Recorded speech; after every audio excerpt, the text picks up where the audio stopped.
দেখো, আজকে তোমাদের কয়েকটি সাজেশন আমি তোমাকে দেবো, কারণ কালকে ইকোনমিক্সের এক্সাম। তো প্রত্যেকটা চ্যাপ্টার ওয়াইজ সাজেশন কিছু আমি তোমাদেরকে পাঠাচ্ছি, কারণ এইগুলো মনে হচ্ছে যে আমার তরফ থেকে যে খুব ইম্পর্ট্যান্ট এবং আসার চান্সও খুব হাই। তো একটা কথা অবশ্যই বলবো যে তোমরা প্রত্যেকটা চ্যাপ্টারের থিওরিগুলো একটু ভালো করে দেখো, তারপরেই সাজেশনগুলো দেখো, তাতে তোমাদের সুবিধে হবে, বুঝতে সুবিধে হবে। আর কালকে যেহেতু পরীক্ষা, তাই তোমাদের আমি বলবো যে আগে ভালো করে রিডিংটা মারো, প্রত্যেকটা যে চ্যাপ্টার ইকোনমিক্সের সেগুলো রিডিংটা ভালো করে মারো। রিডিংটা মারার পরে তুমি আমার এই সাজেস্টিভ ভিডিওটা একটু দেখো। এগুলো খুবই ইম্পর্টেন্ট বলে আমার মনে হয়েছে, এগুলো আসার চান্স বেশি। তবে আমি বলছি না যে এগুলোই আসবে বলে, তো আমার মনে হয়েছে এগুলো একটা ইম্পর্টেন্ট সাজেশন বলে আমার মনে হয়েছে, যেগুলো মানে কি বলবো, মানে তোমাদের কাছে এখন মনে হতে পারে যে যা পাবে সেটাই তোমাদের কাছে এখন এগুলোই আসতে পারে। তবে শর্ট কোয়েশ্চেন তো একটা জিনিস মাথায় রাখবে যে যতটা তুমি বই পড়ে যতটা তুমি ইম্পর্টেন্ট বা সব কিছু অ্যান্সার দিতে পারবে, সেগুলো এই শর্ট কোয়েশ্চেন পড়ে কখনো তুমি সাজেশান পড়ে তুমি কি ওখানে অনেকটা বেশি পেতে পারবে, এই ধারণাটা কিন্তু থাকাটা উচিত নয়। যাই হোক, বেশি লং ভিডিও করব না, সাজেশনগুলো একটু দেখো। আমি প্রত্যেকটা কোয়েশ্চেনের অ্যান্সার আমি ঠিক মারা আছে, তো দেখে নিও। তো চলো দেখে নেওয়া যাক কী কী দেওয়া, মানে ফার্স্ট চ্যাপ্টারে কী কী রয়েছে।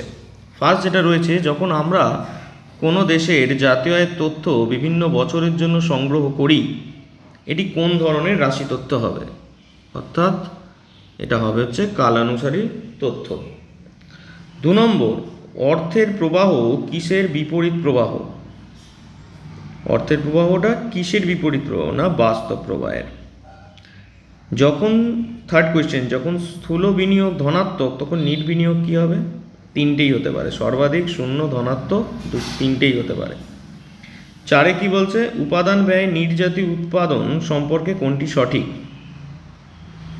জাতীয় আয়ের সাথে সেটা সমান হয়ে যাবে, অর্থাৎ ন্যাশনাল ইনকামের সঙ্গে এনএনপিএফসি সমান। 5 নম্বর, প্রকৃত জাতীয় আয় গণনা করার সময় নিচের কোনটি ব্যবহৃত হয়? অর্থাৎ স্থির মূল্যটা ব্যবহৃত হয়, বা বর্তমান মূল্যটা যেটা দিয়েছে, বর্তমান মূল্য, বাজার মূল্য, উৎপাদন, তার মধ্যে ফিক্সড যে ভ্যালুটা থাকে সেই ভ্যালুটাকেই আমরা ব্যবহার করি। এরপরে বলছে একটা অঙ্ক দেওয়া আছে, অঙ্কটা একটু করে দেখে নেবে তোমরা। আর এরকম ধরনের টাইপ অফ অঙ্ক আসতে পারে। প্রত্যেকটা ফর্মুলা একটু মাথায় রাখবে, ফর্মুলাগুলো মাথায় রাখবে, কারণ ফর্মুলাগুলো প্রত্যেকটাই ইম্পর্টেন্ট। আমি এখানে দিইনি, জাস্ট এক্সাম্পল স্বরূপ একটা মনে হচ্ছে সম্ভবত ইম্পর্টেন্ট বলে দিয়েছি। আর বাকি এমসিকিউ প্যাটার্নের জন্য যে ফর্মুলাগুলো রয়েছে, জিডিপি, এনডিপি, এনএনপি, এইগুলো কিন্তু একটু ভালো করে তোমাদের দেখে যেতে হবে। 7 নম্বর যেটা বলছে, নিচের কোনটি জাতীয় আয়ের মধ্যে অন্তর্ভুক্ত নয়? যেমন এইগুলোর মধ্যে থেকে গৃহস্থালির যে কাজ গৃহিণীদের, সেটা অন্তর্ভুক্ত পড়বে না জাতীয় আয়ের মধ্যে। তারপরে ধরো আছে, কোনো ব্যক্তির ব্যক্তিগত আয় থেকে প্রত্যক্ষ কর বাদ দিলে যে অবশিষ্ট থাকে তাকে বলা হয় ব্যক্তির ব্যয়যোগ্য আয়, অর্থাৎ পার্সোনাল ডিসপোজেবল ইনকাম। তারপর একটা বিবৃতি ব্যাখ্যা দেওয়া আছে, ওটা একটুখানি দেখে নিও। বলেও দিচ্ছি, অ্যাসেশন বলছে প্রকৃত জাতীয় আয় কমে। ব্যাখ্যায় বলছে ভিত্তি বছরের তুলনায় কোনো বছরের দাম স্তর বাড়ার জন্য। ঠিক আছে, যদি ভিত্তি বছর আছে, সেই ভিত্তি বছরের তুলনায় যদি কোনো বছরের দাম স্তর বাড়ে, সেই দাম স্তর বাড়ার জন্য কিন্তু এটা তোমাদের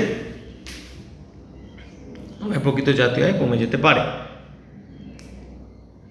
তারপরে বলেছে 10 নম্বরে, আয় পদ্ধতিতে জাতীয় আয় পরিমাপ করার জন্য নিচের কোনটিকে ধরা হয় না? কর্মচারীদের পেনশন। কিসের সংশোধন আনতে জিএনপি সংশোধনী অর্থাৎ ডিপ্লেটার ব্যবহার করা হয়? ডিপ্লেটার অর্থাৎ দামের হ্রাস ও বৃদ্ধি উভয়ের জন্যই। একটা 12 নম্বর একটা কলাম ম্যাচিং আছে। কলাম ম্যাচিংটা একটু অন্য রকমের। এখানে বলেছে যে সঠিক জোড়াটি কোনটা, অর্থাৎ যেটার সঙ্গে যেটা মিল আছে সেটা তোমাকে বার করতে বলে। সেটা কিন্তু কলাম ম্যাচিং বলতে যে একটার সঙ্গে আরেকটা মিলিয়ে দিতে হবে সেরকম নয়। 13টাতে কি বলেছে, কেশববাবু ইউকো ব্যাংক থেকে ঋণ নিয়ে একটি বস্ত্র বিপণী খুললেন, সেজন্য তাকে 18% হারে সুদ দিতে হয়। কেশববাবুর সুদ নিচের কোন বিষয়টির সাথে অন্তর্ভুক্ত হবে, অর্থাৎ জাতীয় আয়ের সাথে অন্তর্ভুক্ত হবে। সত্য মিথ্যাটা একটু দেখে নেবে। 15 নম্বরের যে কোয়েশ্চেনটা আছে সেখানে বলছে একটি উন্নয়নমূলক দেশ হলো এমন একটি দেশ যার সাথে স্থির মূল্যে ক্রমবর্ধমান মোট জাতীয় উৎপাদন যুক্ত থাকে আর কি। 16 নম্বর বলছে বদ্ধ অর্থনীতিতে পরিকল্পিত ভোগ ব্যয়, পরিকল্পিত বিনিয়োগ ব্যয় এবং পরিকল্পিত সরকারি ব্যয়ের যোগফল কী হবে, না সামগ্রিক চাহিদা। তো এছাড়াও আরেকটা কলাম ম্যাচিং দেওয়া হয়েছে।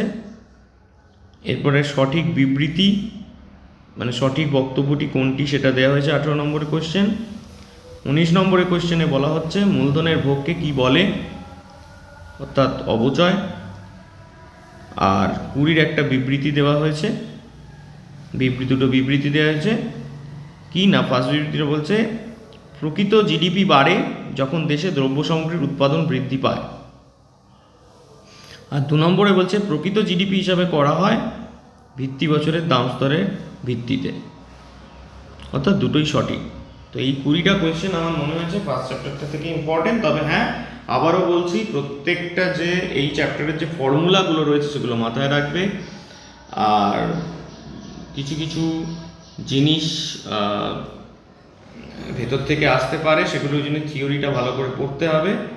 তো আমার মনে হয় প্রত্যেকটা চ্যাপ্টারের আগে থিওরিটা ভালো করে পড়ো, তারপরেই সাজেস্টেড ভিডিওগুলো দেখো, তাহলে তোমাদেরই বুঝতে সুবিধা হবে। তো চলো, আমি এই চ্যাপ্টারটা ছাড়লাম, এরপরে নেক্সট আরেকটা চ্যাপ্টার আমি তোমাদেরকে সাজেশন ভিডিও দিয়ে বলে দেবো।